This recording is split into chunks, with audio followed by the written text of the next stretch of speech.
Welcome back to my channel to Anu blog viewers. দেখতে পাচ্ছেন আমার মুখটুক কিন্তু একদম ঘামা। আমি কিন্তু মাঠে গিয়েছিলাম সকালবেলা মাঠে যেয়ে কিন্তু আমি ভিডিও করতে পারিনি, একা একা ছিলাম, সার দিয়েছি। আসলে আমার মাথায় ফেটা বান্ধা দেখে মনে হচ্ছে আমি বড় চাষি, গ্রামে থাকি।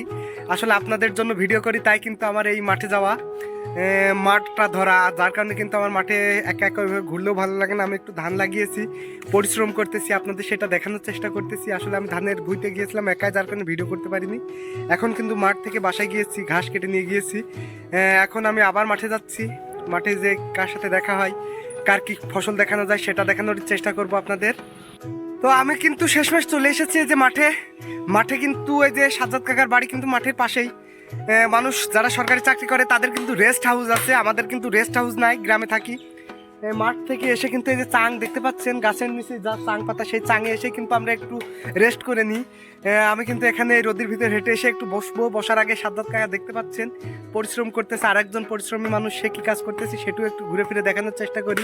তারপর সাজ্জাদ কাকার ঝালের ভিতরে ঝাল ধরেছে, সেই হাইব্রিড ফায়ারবক্স, সেটাও আপনাদের একটু দেখাবো।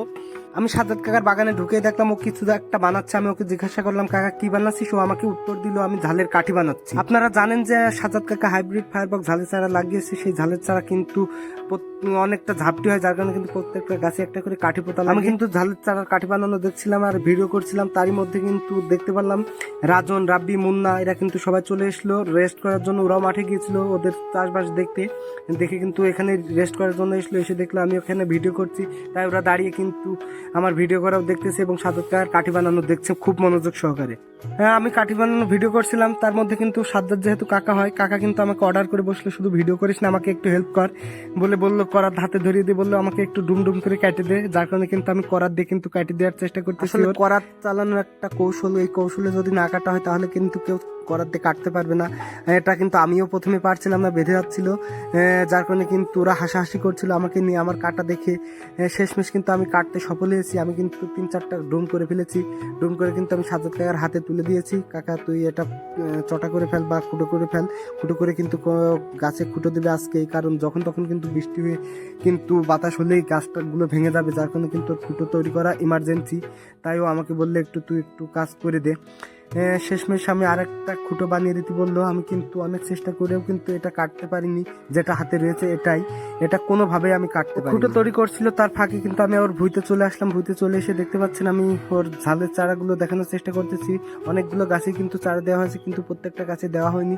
এই যে বড় যে গাছগুলো হয়েছে এগুলোতে কিন্তু খুঁটো দিতে হবে, কারণ এই গাছের বাতাস লাগলে, পানি যদি বৃষ্টি হয়, বৃষ্টির পরে বাতাস হলেই কিন্তু এই গাছের ডালপালা সব ভেঙে যাবে, কারণ অনেক হালকা হয় গাছগুলো।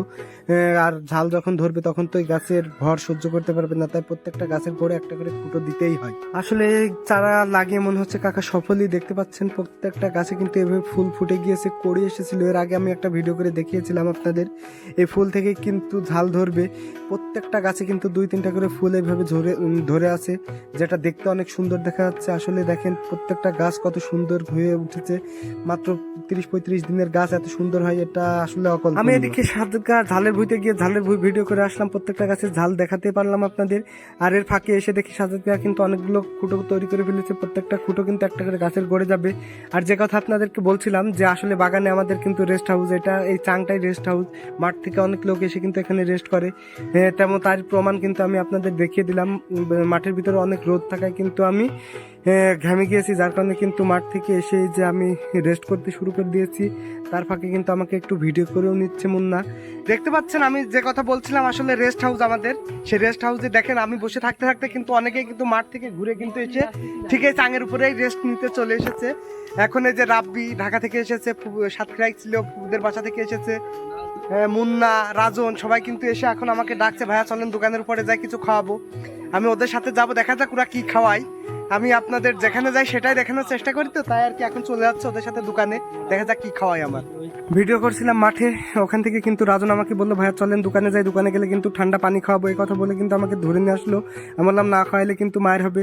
বললো আচ্ছা অবশ্যই খাওয়াবো। শেষমেশ কিন্তু নিয়ে এসে আমাকে ঠিকই পানি কিনে খাওয়া। এই গরমের মাঝে ঠান্ডা ফ্রিজের পানি এক ঢোক খাইলেও কলিজা ঠান্ডা হয়ে যাচ্ছে, এত ভালো লাগছে সে কথা কিন্তু বলে বোঝাইতে পারবো না।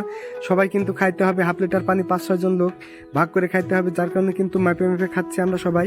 প্রচুর পরিমাণে গরম পড়তেছে, যার কারণে কিন্তু পানি অনেক ভালো লাগছে। যার হাতে যাচ্ছে সে একটু বেশি খেয়ে নিচ্ছে, যারা পরে খাচ্ছে তারা হয়তো একটু কম পাচ্ছে। আমি কিন্তু রাজনকে দেখিয়ে দিলাম, তুই এই দাগের নিচে আসবি না, এটুকু খেয়ে রাব্বির কাছে দিয়ে দিবি। সো ভিডিও আজকে এখানেই শেষ করব। আমার ভিডিও যদি আপনাদের ভালো লাগে অবশ্যই লাইক কমেন্ট শেয়ার করে আমার সাথে থাকবেন।